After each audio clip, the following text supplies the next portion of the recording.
a prime piece of real estate smack dab in Central Garden, the showpiece of our downtown.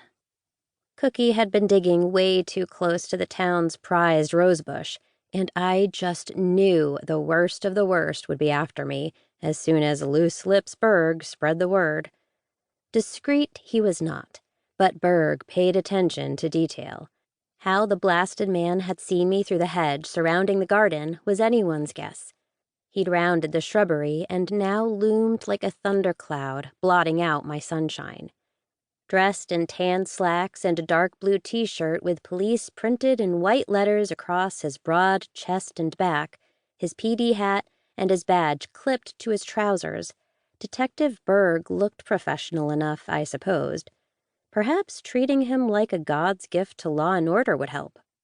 I gave him my brightest smile as I rose, brushing dirt from my knees and hoping the grass stains would wash out from my capris. Though I was 27 years old, I tended to look younger with my hair pulled back in a ponytail and a tan that made my bright green eyes pop. Or so I liked to think. With any luck, this afternoon I looked fresh-faced and innocent. "Hello, Officer Berg." His fake smile soured. "That's Detective Berg?" "Well, Detective Berg, what are you out detecting today?" He studied me without expression, and I wondered if he'd cuff me, then jail me for being too pleasant.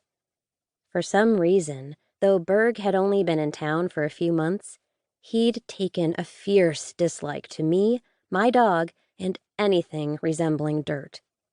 "I could have sworn I saw the tail end of a troublemaking canine just minutes ago." I subtly stepped to my left over the recently dug earth, blocking Berg's view of the fresh soil I'd repacked. He glanced down at the rosebush and then around, and I supposed I should have been happy Cookie had taken off the second I'd yelled at her for digging. I was hoping so hard that she'd gone straight home. Behind my back, I crossed my fingers. I casually tapped my shoe over the ground. Hopefully my weight would help tamp the sad little tufts of grass back in place. He raised a brow. "Hiding the evidence?" I frowned. "Evidence? I'm sorry, Detective Berg. What are you talking about?" The breeze shifted, and the sweet scent of roses and lavender filled the air. I would have breathed it in and sighed with pleasure, but I didn't want Berg to think I took him lightly. A few folks passed by and waved, looking a little too interested in me and the popo, what my best friend Terry liked to call the police. She also liked to call them the fuzz, the man, and a few other less than complimentary terms. But Terry has issues when it comes to authority and puts the capital C in conspiracy theorist. Berg lifted the Confection PD ball cap from his head and scratched at the short, dark hair that never seemed to grow. It was like the moment an eighth of an inch appeared, he chopped it off before those strands could even think about moving past regulation length. I would know.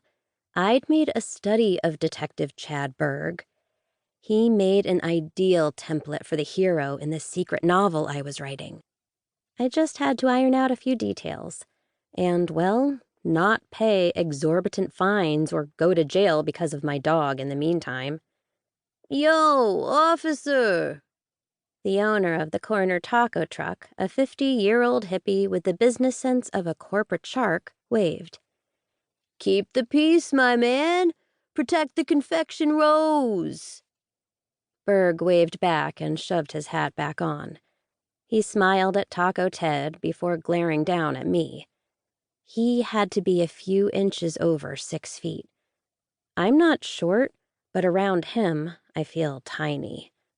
Did I want my hero to be superimposing?